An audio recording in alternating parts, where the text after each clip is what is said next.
Inspirai, ó Deus, as nossas ações e ajudai-nos a realizá-las, para que em vós comece e para vós termine tudo aquilo que fizermos por Cristo nosso Senhor. Hoje gostaríamos de conversar um pouco a respeito da importância da mudança dos nomes nas Escrituras. Nós temos 4 casos clássicos como exemplos. Talvez os 4 mais importantes, pode ser que haja algum outro, mas esses são os 4 mais conhecidos. Onde Deus, o próprio Deus, mudou o nome de uma pessoa, de um servo seu, de alguém que ele escolheu para realizar uma missão especial, diferente de todas as outras pessoas. Então Deus escolheu essas pessoas para uma missão especial. Quais são esses casos? Então nós temos aqui o primeiro caso, Gênesis capítulo 17, versículos 1 a 5. É o caso, não vamos ler o texto para não deixar o vídeo muito comprido, mas vamos apenas mencionar, quem quiser depois basta conferir na sua própria Bíblia. Então Gênesis capítulo 17, versículos 1 a 5, é o caso de Abrão, que teve o seu nome mudado para Abraão. Então Abrão significa pai elevado, Abraão significa pai de uma multidão, que tem bem a ver com a missão que Deus deu a Abraão, de ser o pai das nações, e através da linhagem dele, da descendência dele, viria o próprio Messias na terra. No próprio capítulo 17 do livro de Gênesis, nós temos no versículo 15 a mudança também do nome da esposa de Abraão, que era Sarai, que significa princesa, para Sara, que significa mãe de uma multidão. A mesma missão que Deus deu a Abraão, deu a sua esposa. Então, através de Abraão e Sara, veio Isaac. E através de Isaac veio Israel, ou Jacó, que é justamente o terceiro caso, relatado no livro dos Gênesis, também no capítulo 32. O versículo específico aonde mostra a mudança do nome de Jacó para Israel é o 29. Então, Gênesis capítulo 32, versículo 29, o anjo que lutava com Jacó disse: teu nome não será mais Jacó, mas Israel, porque lutaste com Deus e com os homens e venceste. Então, é um relato muito interessante. E o nome, então, de Jacó, que daí vem Tiago, né? Jacob, Iago, Tiago. Temos 2 apóstolos de Cristo que têm este nome Tiago, que na verdade é o Jacó dos judeus, né? Dos israelitas. Então esse é o terceiro caso, o terceiro exemplo. Então Abrão virou Abraão, Sarai virou Sara e Jacó virou Israel. 3 exemplos no Antigo Testamento, nas Escrituras hebraicas. Agora, vamos ao exemplo que mais nos interessa, que é o que aconteceu com o apóstolo Simão. Simão é o nome original do apóstolo Pedro, de São Pedro. E isso está relatado para nós no Evangelho de São João, no capítulo 1, dos versículos 40 a 42. Temos o breve relato desse acontecimento muito enigmático, muito interessante. Temos que perceber, temos que entender que foi a primeira palavra que nosso Senhor disse a Pedro.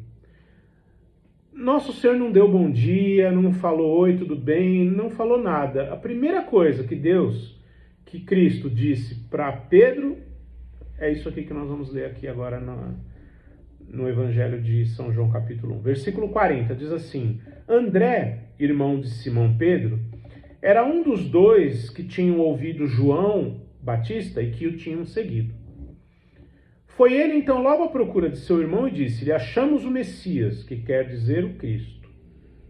Então, André, que junto com João Evangelista eram discípulos de João Batista, encontraram nosso Senhor Jesus Cristo.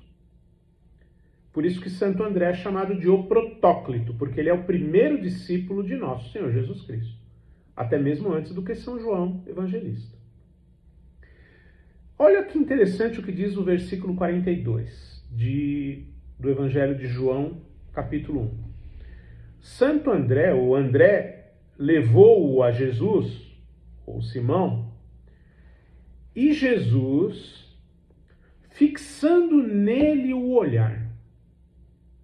Imagine essa cena. Nosso Senhor Jesus Cristo, quando viu Simão Pedro, fixou nele o olhar. Imagine Deus olhando para você. Jesus Cristo fixou em Simão Pedro o olhar e disse: Tu és Simão, filho de João ou filho de Jonas. Serás chamado Cefas, que quer dizer pedra. Então, a primeira frase que nosso Senhor Jesus Cristo disse para Simão foi: Você é Simão? A partir de hoje, não mais, meu filho. A partir de hoje, você é Cefas. Você é pedra. Pedra fundamental. Não pedra angular. As Escrituras fazem essa diferenciação. E muitas vezes, eu, como fui evangélico, protestante, testemunho de Jeová a minha vida inteira, tinha a dificuldade de entender a diferença entre essas duas expressões.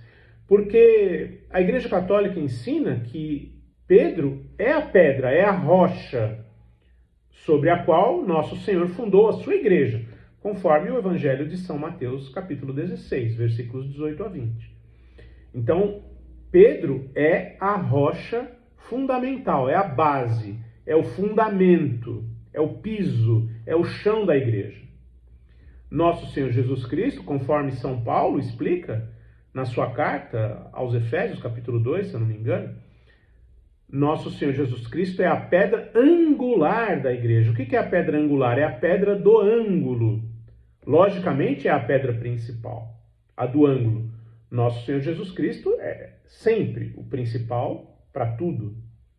Mas ele escolheu Pedro para ser a base da sua igreja, o primeiro Papa, que já estamos no número 266. É a única instituição, o papado da Igreja Católica, que há 2000 anos consegue mostrar exatamente quais são, um por um, todos os seus sucessores. Então, desde São Pedro, o primeiro Papa, até o Papa atual, já com 2000 anos, estamos no 266. Então, é muito interessante essa questão da mudança do nome, porque Deus tinha uma missão especial para Pedro, para Simão, que é Pedro. Então, qual era essa missão? Ser o primeiro Papa. Ser aquele que iria conduzir a igreja no seu começo, no seu nascimento. Então, é muito interessante entendermos que, quando Deus muda o nome de uma pessoa na Bíblia, é porque essa pessoa tem uma missão especial. Então, podemos mencionar alguns exemplos desta missão importante de Simão Pedro, do apóstolo Pedro. Por exemplo, quando algumas passagens dos evangelhos mostram claramente como nosso Senhor Jesus Cristo, ele colocava Pedro em primeiro lugar.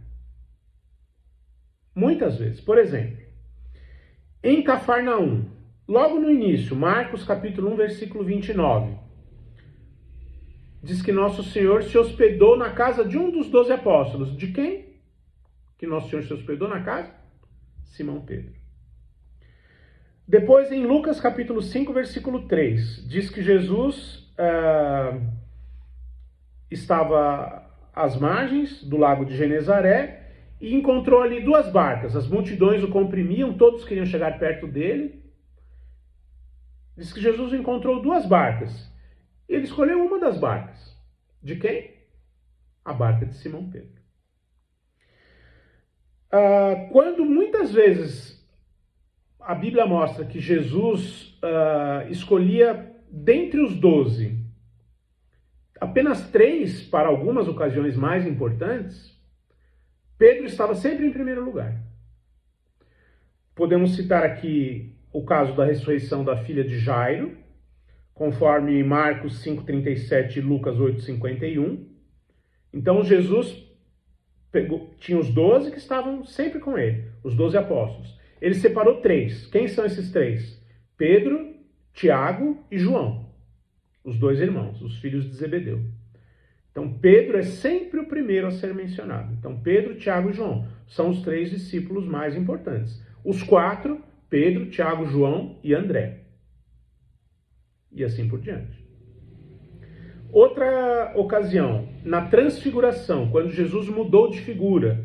Quando Jesus revelou, na verdade, que ele era o próprio Deus, de forma visível para os seus apóstolos. Quem ele escolheu?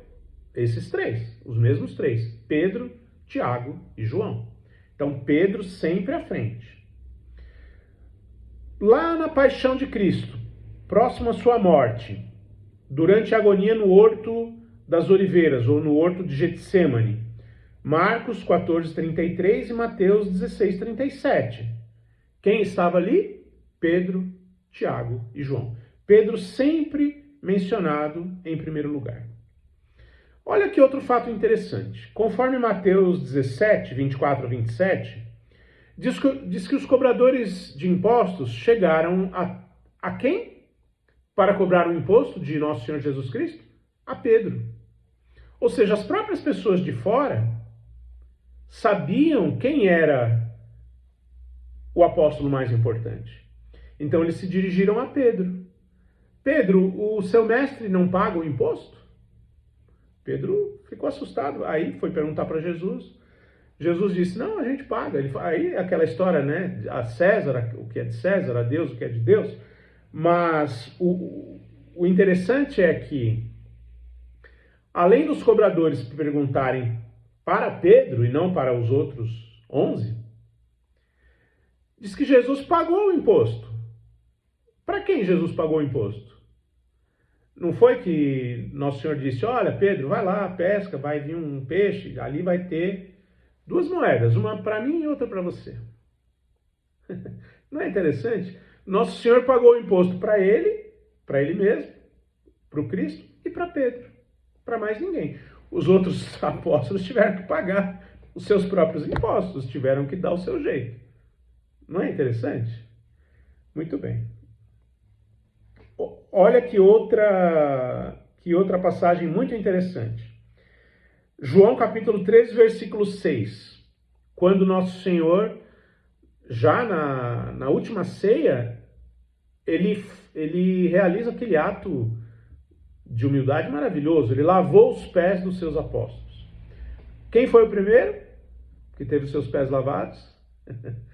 Pedro. Conforme João 13, 6.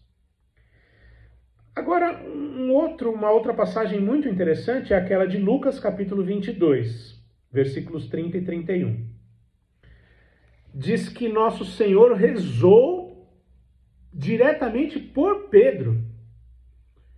Ele falou, olha Pedro, Satanás reclamou que todos vocês fossem martirizados, peneirados como trigo, enfim. Mas eu tenho feito súplica por quem? Que Nosso Senhor rezou? Por Pedro. Tenho feito súplica por ti, por você, Pedro. Porque você vai ser o meu primeiro papa. Sobre você eu vou fundar a minha igreja. Então você tem que estar firme, forte na fé, para poder depois ajudar os outros. Né?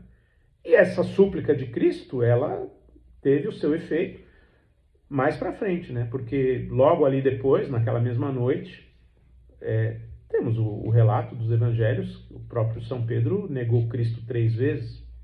E depois é interessante que o próprio Cristo, por 3 vezes, já na ressurreição, perguntou, Pedro, você me ama? 3 vezes. Então Pedro negou 3 vezes, Jesus confirmou, pediu para ele confirmar o amor 3 vezes. Então, por que Pedro tem toda essa importância, ou esse protagonismo dentro dos evangelhos? Porque ele tinha uma missão muito especial.